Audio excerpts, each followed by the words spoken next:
Hello and welcome to Check 1 2, where we give you the lowdown on testicular cancer by talking to survivors, advocates and supporters of testicular cancer awareness here at the world famous podcast studio Glasgow.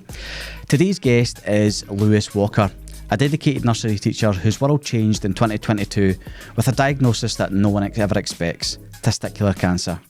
But Lewis's story isn't just about the battle, it's about the courage, community and the unwavering spirit to keep moving forward. Through the highs and lows, Lewis has faced his diagnosis with the same kindness and determination he brings to the children that he teaches every day. In this podcast, we'll explore his journey, from the moment he first heard the news to the lessons he's learned along the way, and we'll talk about the importance of early detection, mental health and finding light in the darkest moments. Whether you're here for inspiration, awareness or just to hear an incredible story of perseverance, you're in the right place. So sit back, listen in and join us as we walk alongside Lewis on his powerful journey. Ladies and gentlemen, Lewis Walker.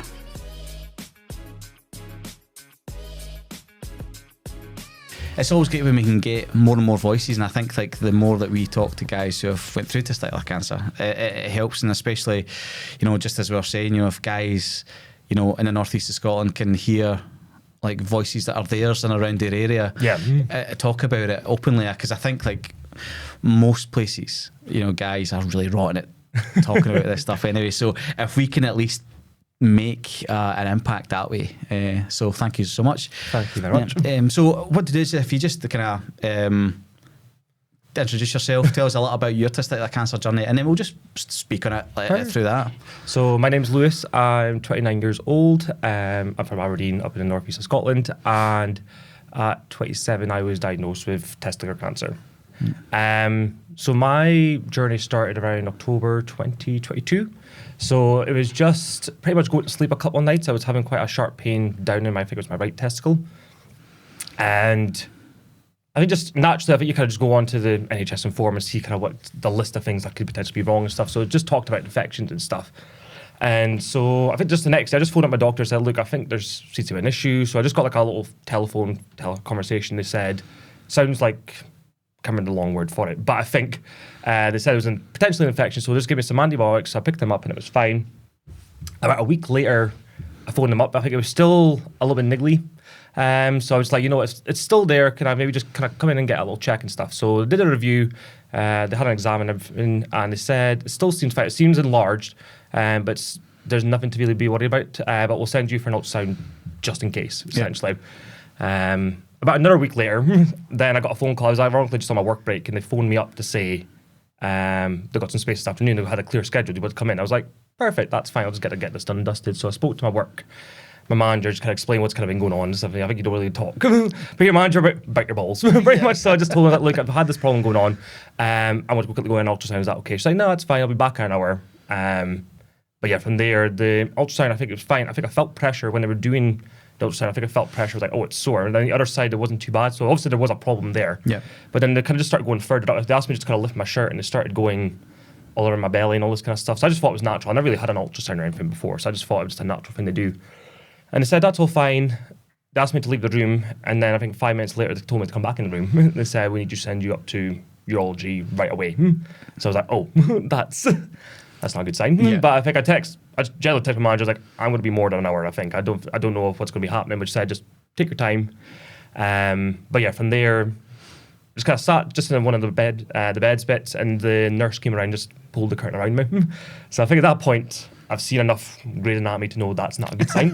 So I was like, what's the way it happened? They asked you to explain why you're here, essentially. They asked you to do the whole conversation, just tell your story, and then said, like, they kind of just concluded as like, we have found something on the ultrasound. But at that point, I think I just kind of freaked out. Like, I've barely been in a hospital before this, like a good 10 years before then. Like, I've barely even touched my GP. Essentially, I'm actually pretty healthy in that state. But to go from that to hearing that, I think just kind of freaked me out a little bit. So they asked you, obviously ironically, to phone somebody in, and they did random questions and everything. They took bloods and started asking random questions about like my back pain, have I been sweating a lot? Right. So have I been feeling tired? And I think I am a nursery teacher, so I work with 3 to 5 year olds, so I'm naturally on my feet a lot. So I'm just like, out of the ordinary, I'm pretty tired regardless. But I think it was nothing out of the ordinary. Like, I'm not like collapsing in a heap at the end of the day or anything like that. It's nothing out of the ordinary. But My mum ended up coming in. I think she was about an hour later, and I think we just sat down with a consultant in one of the consultant rooms in ARI, and then they talked about that. I think it's a highly suspected testicular cancer case. And I think it was weird. I think it was, I remember just kind of getting a flashback to like that whole list of things with NHS reform, and testicular cancer it's quite near the bottom anyway. It's a very unlikely chance kind of thing, but I think to be that unlikely chance just threw me through the loop a little bit more. I think I just kind of remember freezing. My consultant was very direct. I think she just said, like, it's a very curable type of cancer to have. I think she was very positive about it. I think she said, you just got to trust. If you put your trust in us, you're in the best care now that we found this. I think the best thing to do is just put your trust in us, and I think we will get this done, essentially. Yeah.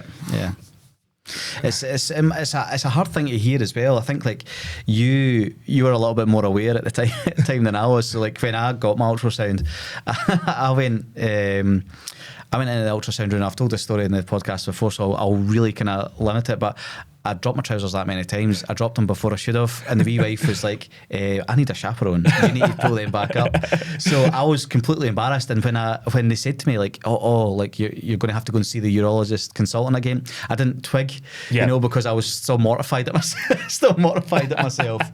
And I was lucky enough that my wife was already there. What was it like making that phone call? Obviously, you phoned in your mum. Yeah. So was that the first? Is that the first person you thought? That's the first person I phoned. Yeah. But I think regardless of my manager, I kind of just told them I'm not going to be back for the afternoon. I think just with the work that I'm in, I think we said like I'm not going to be we're a team member down. Essentially, I don't think I'm going to be back for the rest of the afternoon. So like, that's fine. We'll handle from our side. But the next natural conversation with my mum. Yeah. But I think at this point, I don't even know what to kind of say to her. I said, they've asked me for you to come in. Yeah. I think I just remember just saying that. I was like, I think even she was confused, like, where are you? Kind of thing. I was like, Mum, I'm in the hospital. I need you to come in, essentially. And I think, because I was going through my mind, I was like, who's that phone? Because ironically, I was actually going to the theatre that night. Right. So I wanted to kind of just get this done in question. I was like, who's actually close? Because my family lived down in Montrose. So it's about like 45, 50 minutes away from it. I was like, I just want to get this done. Yeah. Pretty much. If they had something to tell me, I want to get it done now. But I think you just naturally go towards your mum. So I did phone my mum in. So I think it was around 40, 45 minutes later that she ended up coming in. Yeah, because it's a weird phone call because you don't know what's really at the other end of that until they wait. Until you sit down and you get that news as well, you realise that, that's why they want you to have somebody in with you. Because I don't know if you were the same, did you take anything in really when they were speaking to you? A little bit, yeah. I remember just sitting in a chair like what I've got just now, and I think just kind of freezing. I just remember trying to listen and take in as much as I could. I think they had like double screens on, so they were showing you the scan, the ultrasound. They were there was so much going on in the room, but I think it was just, I remember certain elements. I remember saying the words like, you've got testicular cancer, highly suspected. And I remember just kind of freezing and I was just trying to take it all in as much as I could more than anything. I think afterwards, because I think we kind of sat down with a nurse afterwards and I kind of give you all the pamphlets and all that and talk about the next steps essentially as well. That I think that's where it kind of hit me, and I think I all kind of took it in as more than anything. I think it was just kind of a freezing state when in the first consultant room anyway. I think it was definitely just a freezing nature. Yeah, and so you went from that, and then you got the orchidectomy.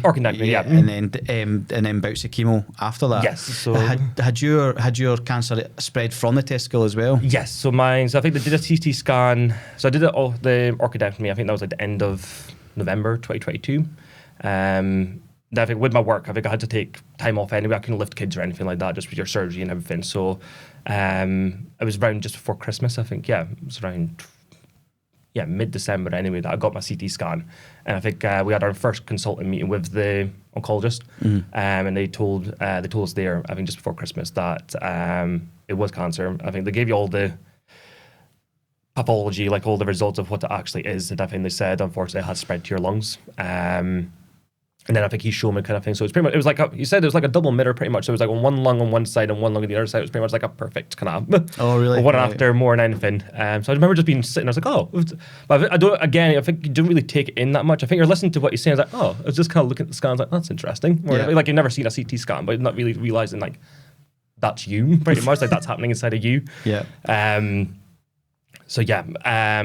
So unfortunately, it did pick up into my lungs. Yeah, and it's like you say, you see that, like you've said, you watch like kind of like shows like Grey's Anatomy or The Good Doctor, and you see all these scans on telly, but to see them and it's actually you, my body, it's quite, it kind of takes you out yourself a little bit, doesn't it? What were your initial thoughts and feelings on Like when they've said to you you've got cancer, and then when they really confirmed that and they've sat you down and like, this is the plan, how did you feel? You know what? I think I remember sitting there smiling at him. You know, where it's like I've read the pamphlets, like, you know, I know what's kind of coming up more than anything. I've done the research and stuff. You kind of look online during this kind of time when you have some time to yourself a little bit. I didn't try to do it too much, but I think enough just to know what is coming up next, essentially, you know, like all the things from the chemo through to other surgery that can happen stuff. So I just like to know what the next steps potentially be. So I was sitting there like, yeah, that's fine. And I remember just like, again, it was similar to when I was in consulting. I think it was like a 5-minute delay that I think it suddenly hit me. And I remember just kind of going into like a ball, essentially. I think I had my mum and dad were with me during the consultancy with the oncologist. So I think all of them came along with me, and I think there was my cancer nurse as well. I think they introduced me to her, so I'd be my main point of contact through my oncologist as well. So it was going to be all of them as well. But I think I just remember getting quite overwhelmed and just kind of just fall into a heap pretty much for a second. I think I just kind of picked myself up again. I was like, right, let's do it. We just got to get it done more than anything.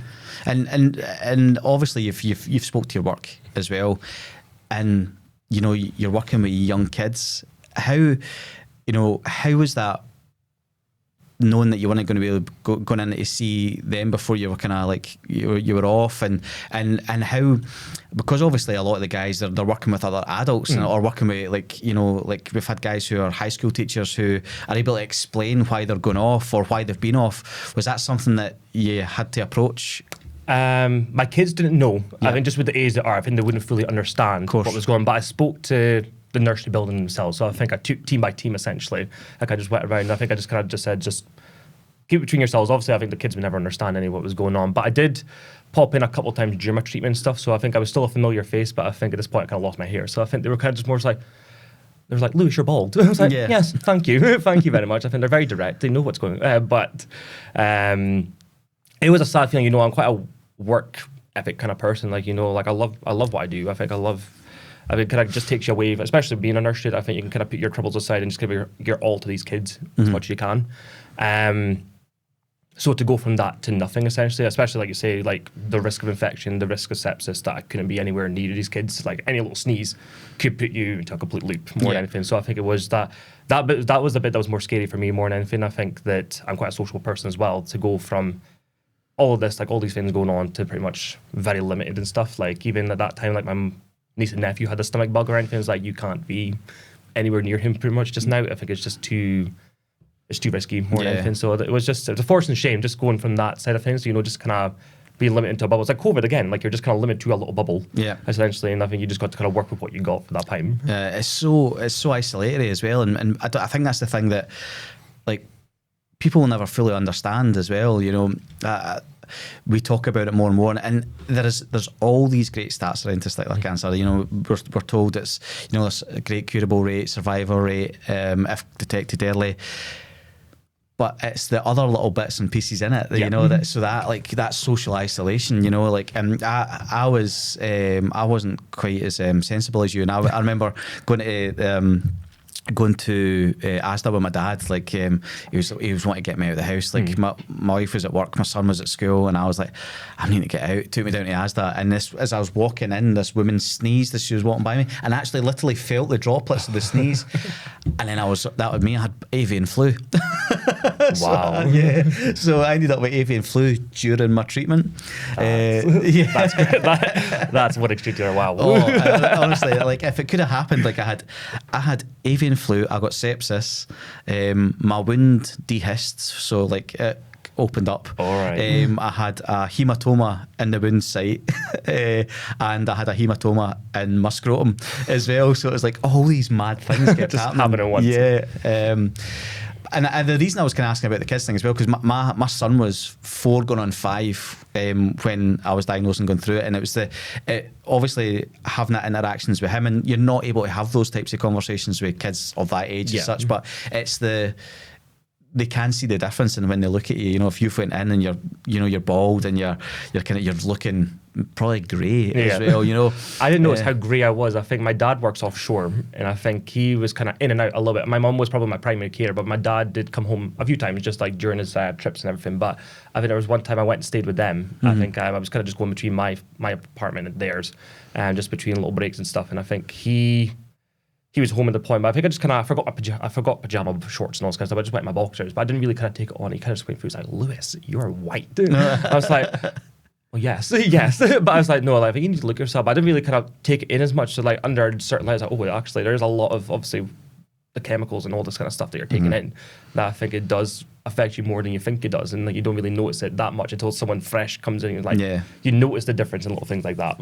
Even if you're not an overly like kind of like tan person anyway, like, you know, I don't really take a great tan, but it's like, you know, but you look opaque. I think that's the scary thing. You look in the mirror and you go, oh geez, I'm almost see-through at this point.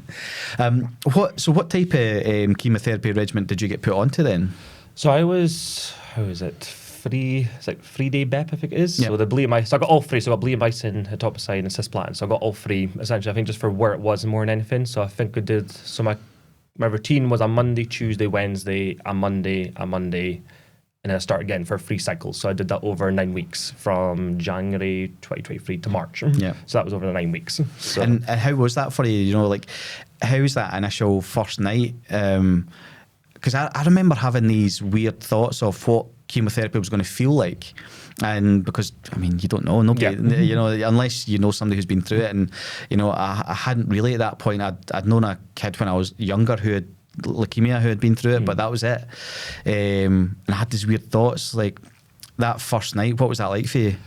It was, well, I did mine as an outpatient actually. So I think because where I stay actually, I was very close to ARI up in Aberdeen. So I think my oncologist was happy, and I think he said, you're young, you're healthy, that I think we're quite comfortable for you to go home and just get comfy sleep and come back. Like, especially for those like Monday, Tuesday, Wednesday, they were like the 3 days back to back that I was in my long days.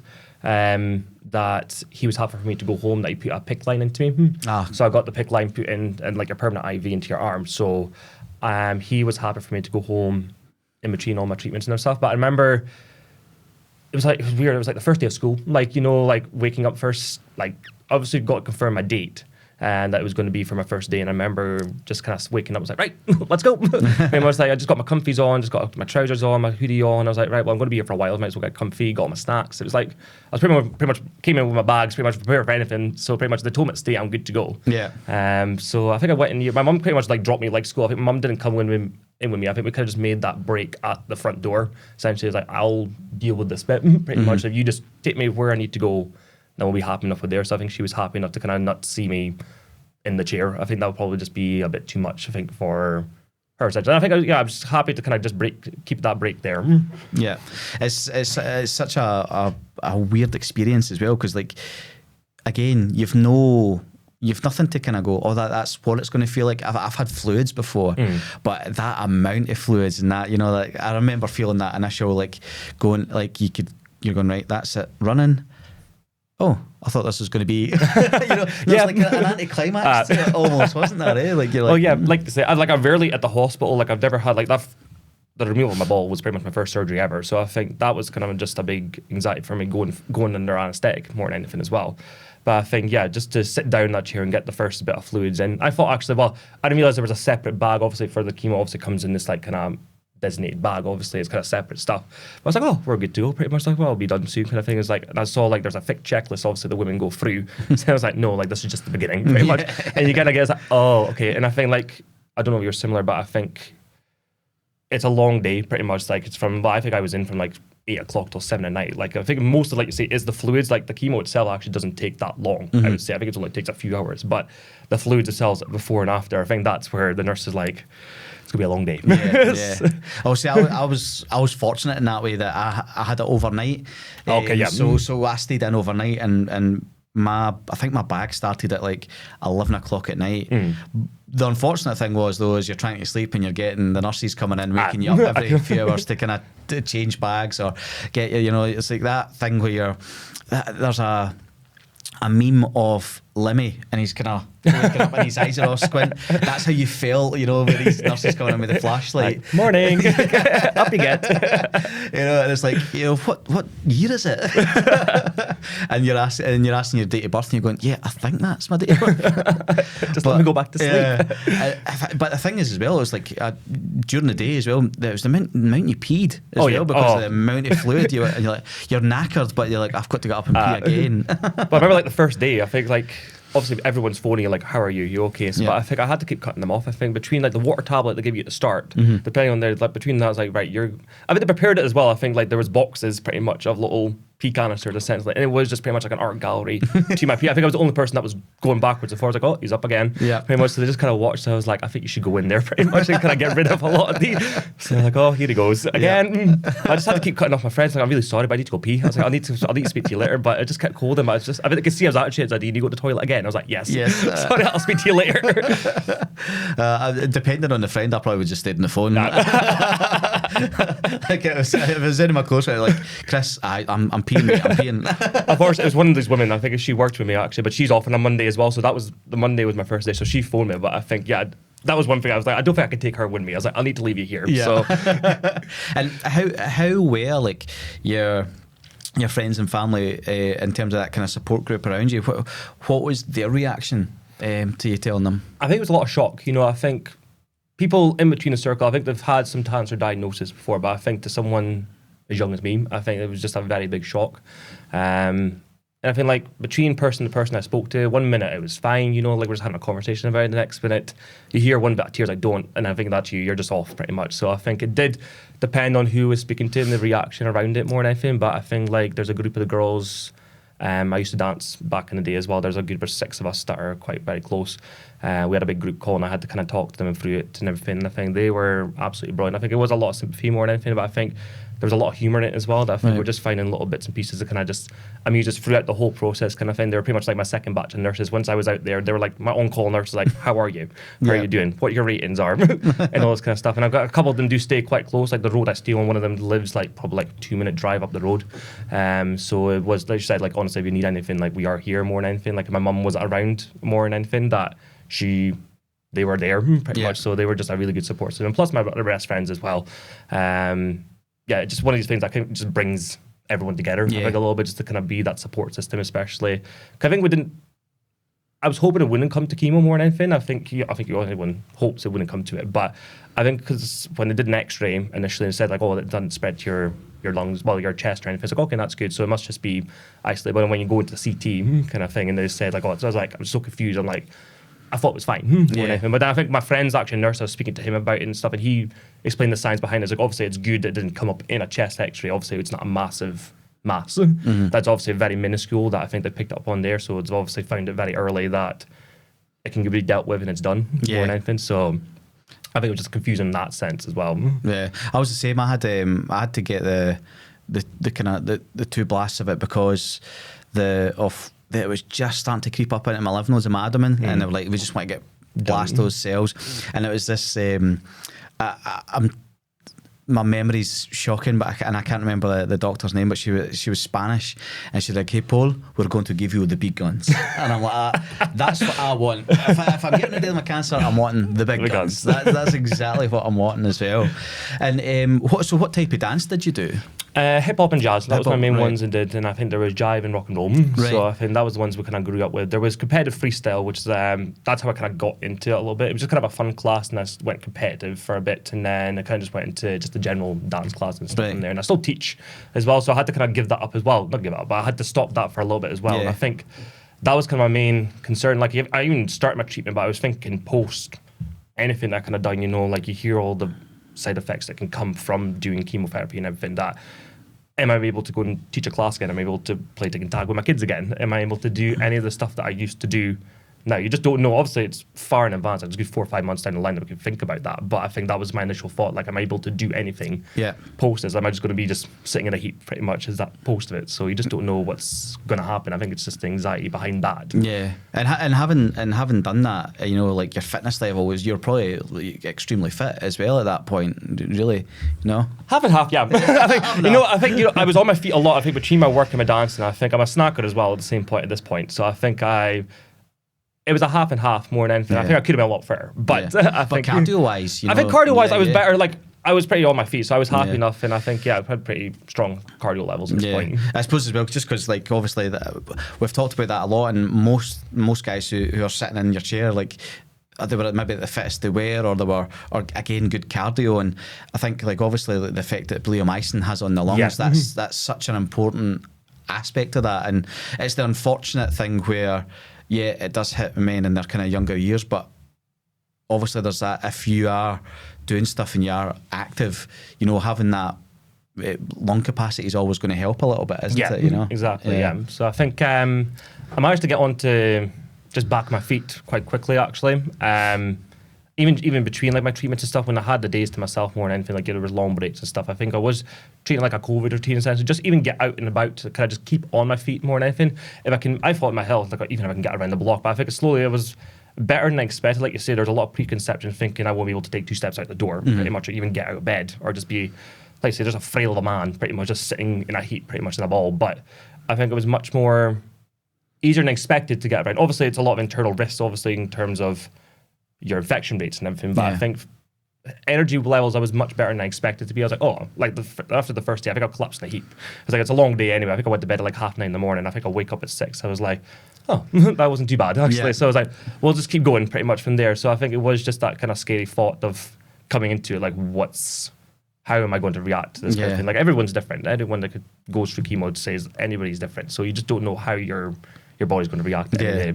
Oh, I mean, you've got the extremes of one of the guys, Ewan, that we had on, who's from Ayr. Like, he was out running a 5k during his treatment.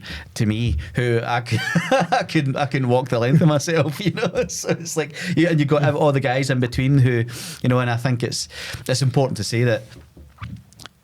Don't worry about it, you know. It's like if you hear, because I think that's the thing that worried me the most was when I was going through it, was I'd hear like Dr. White, who was my oncologist, was talking about these guys who were like maybe still going to work, and I felt really down on myself that I felt so ill, and I felt that, and I was really trying to kind of get back to doing things like as much as I could, but I couldn't. And I actually put a lot of pressure on myself, like, and I think I ended up going back to work too early because of that as well. You know, that pressure of, there's this expectation of testicular cancer and the treatment, and all these guys still living a normal life within their treatment. And I thought, why is that not happening for me? So I kind of pushed myself to go back to work way sooner than I should have, kind of thing. And yeah, it can be a bit disastrous that way. Yeah, I think I was probably similar. I think I was just kind of keen because I like saying, going from everything that I was doing to nothing. I think I was just very keen to kind of jump right back in. I mean, like post like a week of my treatment, I think I was back in a dance class essentially. I think I said I usually teach, and I was like, can I just take part in this class? Like you say, the cardio levels, I kind of just want to see how far I can just go for just now more than anything. But I think it was actually better than I expected to be. I think like after everything that happened, I was like, okay, I'm actually better than I expected to be. Yeah. So, but I remember we did one like kind of combination kind of thing, but I just felt breathless. I need to sit down actually for a second first. I was I had a little Fitbit kind of watch and stuff, but I just saw my heart rate going up and up and up kind of thing. I was like, you've been out of this for around 4 months. You need to kind of slow down a little bit. I was like, right, okay, I think that's when it kind of clocked, like you say, you're not Superman, essentially. Like you just need to take your time a little bit and kind of just recuperate a little bit and just take it slow as you can. Yeah, I think I joined the gym, and it was a Barrentine's gym, and so they take a picture of you. So when you scan in, it comes up on the screen. And I remember, like at the time, like looking back at it now, it was crazy because I was still bald, so I was obviously still like quite into my treatment when I joined the gym. But I'd went to this. It was like a body combat class. So it's essentially like you're jumping around and punching and kicking. Yeah. And at the start, the instructor's like, has anybody got any injuries or anything like that? And I'm looking around. My wife's with me. We're looking around. No.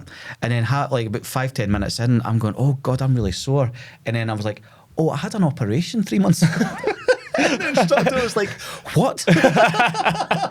And she's like, right, calm down then. Well, I was pretty much similar because I went to David Lloyd's as well. I was there for a good year. I think, similar. I think it was like about a month later, I was like, I just signed up for the gym, just take it slow, how we go. But I was like, I'll take part. I think it was like a combat step class essentially. So you got the step class and you're doing like your planks and stuff over there. You're going backwards and forward and stuff. I was just like, I'm absolutely knackered. But I think again, has anyone got any injuries or anything? But I think there was only 3 or 4 people in this room more than anything. So I think it was quite self-conscious. Like, oh, I think I'll be fine more. It was only like a 20-minute class, but I think like I was watching the clock. It was the longest 20 minutes of my life. Yeah. I was like, God, I regret this very much so now. But I think afterwards, I was like, yeah, by the way, I just kind of came out of chemo. I was like, well, I'm very impressed you managed to survive that. It's like, I'm just going to sit over there for a minute. I was like, you go and sit down. Yeah, have a drink of water, relax. You relax for a minute.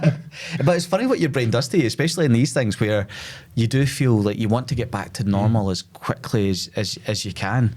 Obviously, the other kind of weird thing that you go through in like your kind of testicular cancer journey is the fertility stuff, and then sitting down and going through that checklist is such an I've spoken about it a couple of times, but I always like other people's interactions with it.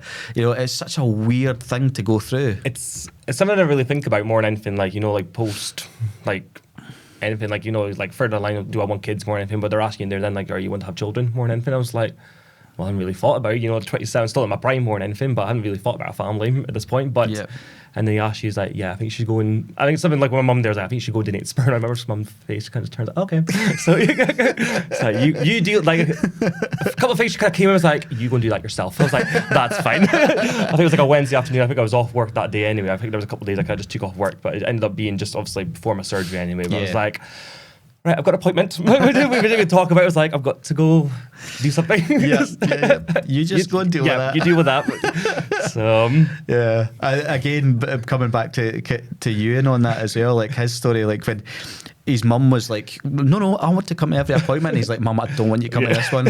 And she's like, no. And he's like, Mum, I'm going to have to donate sperm. I can't remember my doctor's name, but he was a very passionate Italian man. But I think he gave me the phone call afterwards. Like, obviously, they talk about your sperms. Like, he's like, Lewis, we have got amazing amount of sperm from you. Well done. I was like, oh, well, thanks for that. Like, it was just like a voicemail. I think I missed the phone call. I was like, well, that's a great voicemail. So I was like, well, I don't know if I want to keep that, but it's there. Just save that and go, that's right. Listen, this is what I've got. Weirdly, in my bag that I've got with me, like I don't know why they sent me 2 letters. I think I actually got 3.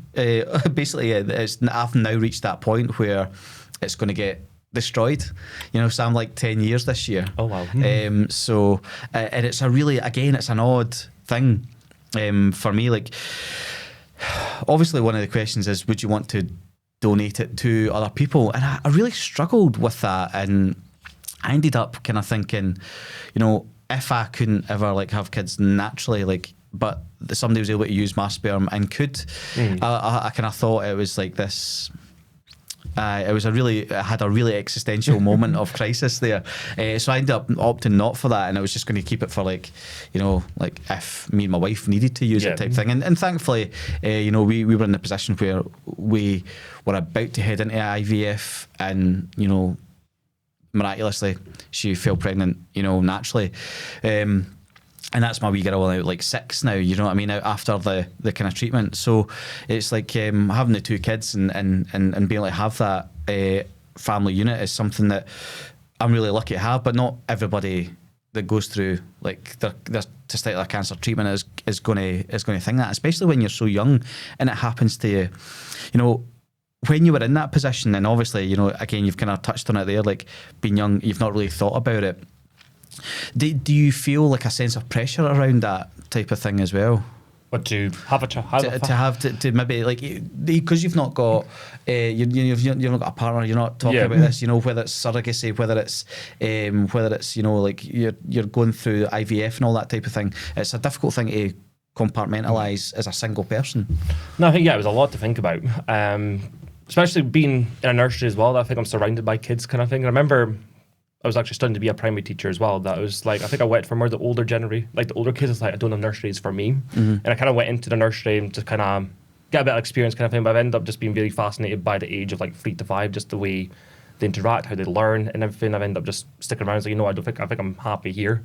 More often, I think when I think about a family kind of sense, like, you know, the thought of a little baby, I think, like, you know, like I love my niece and nephew to death, but I think it made me uncomfortable to kind of just be like have a baby in that sense. Like, I'm better with older kids, but I don't know how it would be with younger kids. But once I got into the nursery, I was like, you know, it would be nice to have a family. But I think, to kind of be thrown into that, like, do you want to have a family a little bit, and kind of think about that, I was like, like you're saying, like at 27, like I don't know what I'm wanting more than I don't know what I want tomorrow, more or less do I want to have a family in the future. But I think it's like, I mean, yes, anyone wants to have a family. And it's and even at like, you know, people go, oh, 27, you know, it's like, you know, that you've got so much to kind of go, but like to be thrust that question thrust in, you know, I mean, I was 30 with my now wife, you know, we had our son there at 4, and even at the end, that was a difficult questionnaire to go through. I think as well, it's like, especially when it gets to the mortality questions, and like, if you die, who do you want your sperm to go to? Like, no one. It's a very intense questionnaire. Like, I don't remember the ins and outs, but I remember something like, what on earth kind of thing. I was like, well, okay, yes. Like, sure. I'll go with that. Yeah, let's see what happens. Yeah. It's I think it's just that weird wee other bits that you don't really expect during these types of things as well. Again, I suppose what's part and parcel of going through a testicular cancer treatment as well is like the impact that it can have on, like, people always talk about the physical health, but like obviously your mental health and body image and things like that. You know, what was that like for you? I think it was a lot mentally, very much mentally. I think, you know, like I'm very, like, between everything that I do, I think I didn't really have a chance to think about myself more than anything. I think I can just crack on, don't really know. I just kind of think about everybody else more or less than think about me. But I think at this point, in that first moment that you said, like, they found something, I was like, right, I need to kind of, well, when they give you the first initial suspected diagnosis, I remember just kind of thinking, like, what am I feeling more than anything? And I think it just took a minute to kind of, it was a bit uncomfortable to kind of think about, like, men especially sometimes, that I think, to talk about your emotions a little bit in that sense. That I remember my mum, I think my mum was quite a chatty person. I think she was like, how you feeling? I was like, I'm fine, kind of thing. But I think obviously there's a deeper emotion. Like, she could tell I'm not fine, but I think she kind of left it alone. But I think over time, I think we kind of grew a little bit in that kind of relationship to just be as open as you can more than anything. And I remember like the first couple of nights, like it was just I was barely sleeping or anything. I think your mind just kind of runs at 100 miles an hour thinking of what's going on, essentially. And I remember just the anxiety of it all that I think I never really kind of felt before. I was like, what am I feeling, kind of thing. And I think my mum was like, this is anxiety. Pretty much like, it's like, oh, like this is what it kind of feels like, kind of thing. So I think I've just been very brush everything off kind of thing. I never really kind of thought about it, but I think it's the first moment I kind of felt any kind of panic of some sort. And I think, unfortunately, I did have a panic attack one day at work a little bit. I didn't even know it was happening, kind of thing. I think I remember just being really up and down. 1 minute I was actually okay, and the next minute just my heart was racing. I felt it was like a heart attack essentially. And I think nobody actually knew this, but we have quite a small toilet anyway, but I think I kind of read up on NHS form to put your legs up. Essentially I was like, well, I can't do it. I was like, you know what, I'll find a way anyway. But I think I felt sight. I was like, no, it's not going away. I was like, I'm up, I'm just going to go back. But I think my manager pulled me aside, and one of my colleagues is actually an ex-nurse. I think she came into the room as well. She was coming to get something. But you could see I was upset. I'm quite close to her anyway. And I think she kind of felt like I was like, Lou, you're having a panic attack. And I think at that point, the tears happened, kind of thing. I think she kind of just embraced me a little bit. And I think that was the moment everything kind of just relaxed. Okay, I was like, you know, just take it in. Like, this is what's going on, kind of thing. So my mum came and picked me up that day, and we kind of just took me home. But yeah, I think from the mental side, I think I'm just kind of exploring my own mental health more than anything. That was kind of just a tricky thing to kind of get my head around more than anything. I think it was actually my mum, I can't remember who it was, or was it me? I can't remember who it was, but I think it was just about meditation kind of thing. And I always kind of saw it as a bit of eye-rolling nonsense, essentially, at first. I think I didn't really think much about it, but I was like, you know, I just want to have a cracking night's sleep. And I think I find like a little video on YouTube. It was like 20, 30 minutes long, but I was like, I'll give it a go. Like, you know, I'll put the lights off and see what happens. But I remember just opening my eyes afterwards, and it just felt like this release of relaxation. Yeah. And it was just like, I kind of just fell back into my bed. I was like, okay. I kind of just fell asleep. Like, that was the best sleep I've had in around 4 days. I was like, we're all for it. I'll take it. Yeah. So I think I still do it to this day. I think just every so often, I think when you just need a moment, I kind of just take myself into a room and I need to just bring myself back together a little bit. So I think it's just finding the ways to kind of help myself cope more than anything. Yeah, I certainly something that I like. So my kind of background was I was a nursing assistant in mental health and psychiatry for, you know, from I was 17 until, you know, like 2 years ago, you know, and where I got the job at Cahonas, and I'd obviously other bits and pieces, but my main bulk of my career was in psychiatry.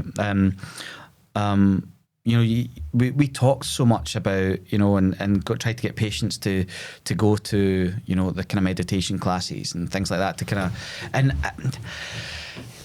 it's not that I didn't think it worked, I just didn't think it would work for me. I never really bought into that. But when I first started feeling that those kind of, we all probably have low levels of anxiety and stress in our life, but I never really felt anxiety until I was in my 30s, you know, like true, like, and the first time I had a panic attack really was the night before my surgery.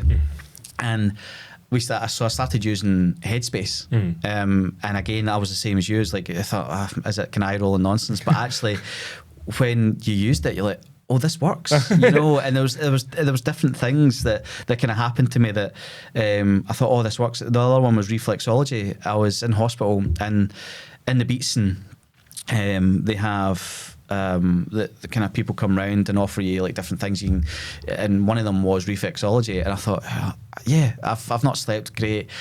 This sounds nice. If anything, it'd be a really lovely foot massage, right? But I remember the woman was doing something, and I felt this, like it was almost like somebody had put like a hot stone on my stomach, and it was like radiating out, and I was like, oh, like, are you doing anything that would affect my stomach? And she was like, well, this point is where your stomach would be. And I was like, well, I'm feeling this intense heat and thing right across myself. And she was like, yep, that's what you're meant to feel. And it blew my mind that this stuff actually works. You know, so it's finding these things that is really helpful. And I think obviously, you know, working in kind of stressful environment, you know, you're working with young kids and it's lovely. But I imagine that, you know, by the end of the day, you could be fried because you're wrangling cats, essentially. It's like herding sheep, I'll tell you that. Yeah. They tried to get them all together, I think, like after post-lunchtime, you can imagine, it's like, right, sit down. Yeah. So there is that sense, yeah. Yeah, and have you had, like, you know, any, from your surgery, your treatment, have you had any kind of post-chemo treatment things that have still, symptoms that have still lingered with you?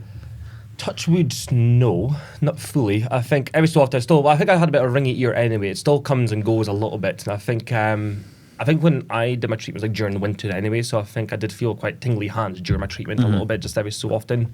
But I think it was quite a common side effect anyway. But I think I do feel it still during the cold a little bit, just with my hands a little bit. I think, like, especially at my work as well, like I'm outside a lot with the kids in the garden. I think some days I was like, right, I need to get my gloves on, essentially.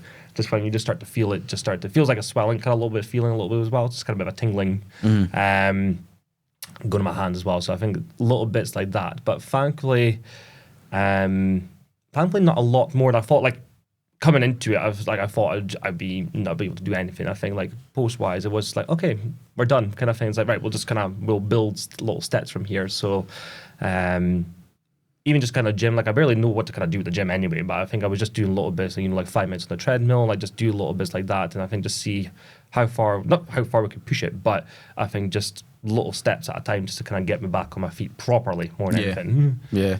And because it's the weird, like, wee symptoms that can persist. I'm like you. I kind of had tinnitus anyway. Like for years, I just listening to music loud on the headphones, going to gigs. You know, I played in bands when I was a teenager as well, and it was one of these things where my hearing shot. But see, during my treatment and after, like, my hearing is shocking because I've still got tinnitus to this day. You know, so it's like it just got worse, and I'm really lucky again. Like, I think we can say so much negative about the kind of internet and technology and all that, but see, there's this one thing on Spotify that's it's essentially just whistles, clicks and beeps with this kind of weird, kind of constant tone at the back of it. And my wife hears it and goes, I don't know how you can sit and listen to that. Whereas I'll put it on and I'll go and fall asleep to it, you know, and it's and it's the most, and I think to anybody who doesn't have tinnitus, it's the most annoying thing in the world. But for me, it's such a relief to have that. I think it's more sound, like, big impact kind of thing, like, you know, like, I think it was actually their day I was up at work and we got a staple gun, obviously just hammering things in the mud. Like, sometimes I find I was trying to get something but it was right next to my ear and just felt like, I think I dropped it actually. I was like, wow, that was sore. But I mean, it's sore anyway, intense for anyone, but I think it was just intensified. I think it's like this, my left ear normally gets it quite a lot more than anything, but I think it was just like a big bang, and I think it felt like I was a gunshot right next to you. I feel like people were speaking. I was like, I can't hear what you're saying. Yeah. A little bit for a second. I was like, ow, that was really sore. Yeah. Or even like in kind of big group environments, you know, I like see if we were doing this, but it was in a pub. I'd maybe be having to like look at your lips just to see like, am I getting that right? And I'm the worst lip reader as well. Like, see if my wife's trying to say something to me about the kids and she'll mouth something, I'll be like, what? No. I don't understand what you're saying. Like, how can you not understand what my lips are saying? Like, I don't know. No. I'm bad for it as well. Some people just look at me, I was like, no, don't understand what you're saying. Yeah, you can't whisper it. You have to like whisper it here. And I'm okay to go for like, what? But it's one of these, again, it's I think that's what's so useful about, us being able to do the podcast and talk to other survivors and just normalise these little things that really kind of will affect you. Because I don't know if you were much like me, that in 2022 when you had I was just starting with Cahonas, so this the podcast didn't exist yet, so there was no stories out there to go, especially for me and my wife when we were going through that fertility scare of will we, won't we? You'll be able to have kid naturally again. You look at that and you go, okay, right, there's nothing there to help me feel better about that. And if we could have seen our story somewhere else, it maybe would have happened. And essentially that's why the podcast exists, is to do that. Definitely. And I think similar, actually, that it's actually a TV show. I think I think one of the things when you get diagnosed, I feel like cancer's everywhere a little bit. I feel like every second bus stop was like the Macmillan kind of cancer poster kind of thing. It's you suddenly see it everywhere kind of thing. You don't really take it that much, but you notice it is everywhere. It's like every second advert a little bit as well. You're like, right, it's there. But I remember actually, it was ironically, I think it was just after was it during my treatment? I think it was during my treatment. I was obviously just trying to find things on TV, just kind of watch. But I think it was a show. It was a firefighter show. I can't remember exactly what it was called, but the first plot line was actually a guy getting testicular cancer. Right. I don't know how it kind of kicked off. I was like, wow, this is just ironically kind of thing. So you just kind of get invested from the story and see how they kind of play out little bits and pieces like that. Mm-hmm. I know, and it's funny, like you say, like when that happens, because you don't see it anywhere. It's a bit like when you buy when you buy a car, you don't see your make a car, and then you're like, oh, there's 5 of them. Yep. It's like it's the exact same. Because there's a TV show called Calling from Accounts. Have you ever seen that? No, I haven't. So it's an Australian TV show. It's really funny, but again, like the kind of like the guy's got TC is in it, and that's like the kind of the big thing. And you go, oh, well, how are these things not? Why did I not see them at the time? But it's like again, hopefully, we're able to kind of talk about it more, and it's getting more and more out there. Absolutely. Again, just kind of touching back on the kind of mental health aspect of it. You've went through all that. It's such a big thing. Did you feel that it changed you in any way, for even in any little way? Did you feel like going through all that had any significant impact on you? A little bit. I think just to take that time for myself. So I think, I worked a 5-day straight week, half 7 till 6 pretty much sometimes. I think I just worked the late shift sometimes as well. So I was happy, but I think just to take that time back myself, obviously I built myself up with work, that we did that slow process of, they kind of went off me kind of thing. We played around with the routine a little bit. Like someday I would do mornings to see some parents, sometimes I'd see some afternoons to kind of just see how I got on kind of thing. We got a good routine, I think, by the summer pretty much. Like I did 2 mornings in the morning, like a Wednesday full day, then it was like an afternoon, Thursday, Friday kind of thing. So I kind of enjoyed that first summer. Then unfortunately my manager's like, well, I think you're feeling better now. Well, I think a little bit better. Do you think we could talk about it? I was like, no, I'm busy. So it's like, I'm quite happy a little bit. But I think just talk about my day off a little bit. But I think they were like, are you happy with your day off? And I think it just took a second. I was like, yeah, no, I'm quite happy with that. I think sometimes, I think beforehand I would have been like, no, I'm happy to come back full time, like just support. But I think just to kind of take that time for myself. And I mean, especially being with 3 to 5-year-olds, sometimes it is quite intense to have that little bit of time just to recuperate, even just get little jobs done around the house kind of thing. Sometimes getting home and you just want to have your tea and just sit down kind of thing. So to actually have that day and like just kind of a fresh start for the week, essentially, plus my weekend. But I think just get things done midweek and stuff and prepare that.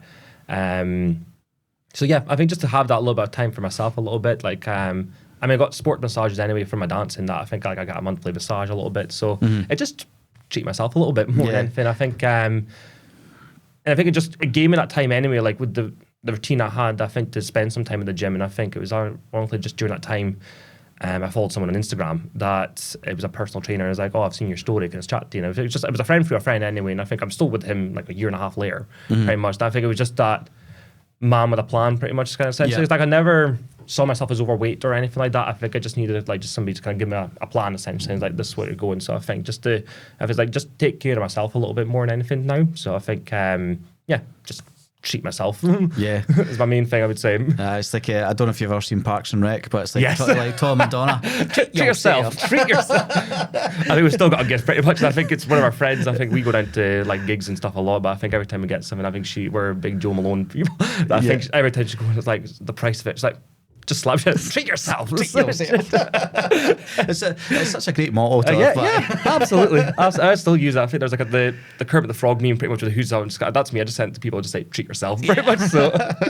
Well, I think like in our house we all watched it, so it's like Parks and Rec gets quoted all the time, So it's one of those ones. And when you kind of got fit in all your treatment and you started going back to dance, was that something that is it having that hobby and that passion, was that something that again just helped to kind of normalise things for you going back to that? Absolutely. I think just to kind of get back that, because I think anyone will say going through a cancer journey that I think there's the you afterwards essentially kind of thing. I think I want to kind of go back to my old person a little bit, but I think like post that time, like when I was going back, like there's no going back pretty much. I think there'll always be a new you essentially, but to have that a little bit, I think like I've danced since I was 7 years old. I think to have that still there, I think that was the one thing. I think like I say, I went back like a week later just to kind of take part in a class and see how I got on. That just to have that little something, I was like, okay, I can still do this. Okay, we're good. Like that's just kind of chilled me out a little bit, because I think it was such a big worry going into like, am I able to go and do a class or teach a class or anything like that again? So to have that, I was like, okay, like we're good. we're okay. Because it is that worry, you do like you say like that, and you perfectly kind of said it as well. It's like there's no going back. There's this new you, and you don't know what that's going to entail. And even like your passions and your hobbies, like can I do this again, or can I? And it's like, and the fact that you were able to is great. And I think having something to focus on is obviously always going to be better. It's like my one of my best friends kind of growing up through high school, and we actually like we shared a flat together. She's danced like for her entire life, and she does street and hip hop, and she does classes. And you can always, when we lived together, you could always see the passion that drove her to do it, especially like when she teaches classes as well. She done obviously some things as well. Shout out to Nicola, by the way, just in case. Like, so she danced with like a dance called Block. Okay. And watching her have that, and obviously my boy went to her hip hop classes or mini classes, and it's such a great outlet for people as well. Do you know what I mean? Just that I suppose it's because it's an expressive art, and I think that's like that must be handy. It's like, because some people will, after that, they want to get it out, but they'll maybe go to the gym and pump weights, or they'll go to a boxing club and punch the bag, or go out and play golf and just smack the shit out of that ball, and to be able to have something that allows you to release that must be really therapeutic. Definitely. I think from a creative point, because I think I do the odd open class. I probably more teach now more than anything, but I think I've always, even just from little dance routines I used to do younger, I think I've always loved choreographing from that sense. But I think, like you say, it's just having that release kind of thing. So I think I just kind of put that free time kind of thing, like it gave me time to kind of put all into choreography, like for coming up for classes and all this kind of stuff. So it gave you that time to kind of put everything into that. Yeah. And looking back on your whole journey and, everything that you personally have experienced, if you were to look back on your time and be able to kind of give yourself some kind of comfort or hope, what would you say to yourself or somebody who's going through a similar journey to that? I think just be open more than anything. I think that was the kind of main thing that I got from that, like find that connection kind of thing. There was just find a support, like find that support group essentially, like whether it is close friends, whether it is a charity like Cahonas, like I think there was a Testicular Cancer UK as well. That I think there was a Facebook group that I kind of joined there, and I think got a lot of questions. I think just to, like I say, give you that ease kind of going into, because it's a short, it can be some short, because I think I only did this over 5 months kind of thing. But I mean, it's 5 months I will never forget. But it just has that, just to give you something a little bit. Yeah, I think, and it's and that's the thing. It's reaching out, and it's I think obviously with your close friends and family, there is going to be a little bit of a change for them as well, because it impacts a cancer diagnosis impacts everybody, and it's. You're looking for them to allow you the time, but also allow the people the time as well around you. Because it was during my treatment as well that my mum, she moved in with me. I got a 2-bedroom apartment in my from a flat. I think she ended up moving in with me because I think she lived down the road. That she could be there with me and take me to my appointments and stuff. So I think it's also given us both some space a little bit as well. So I think when you move out from your parents, you remember why you kind of moved out in the first place. So I think it was getting used to being around each other a lot more again. Yeah. So, but I think she was absolutely amazing. Like, shout out to my mum. Yeah. But I think I gave her a break as well. You know, like a couple of my friends. My friend actually lives down in Glasgow. I think she came up for a couple of days as well to be with me for a weekend. She was visiting her people, but she said, I'll come and stay with you for a little bit and we'll catch up as well.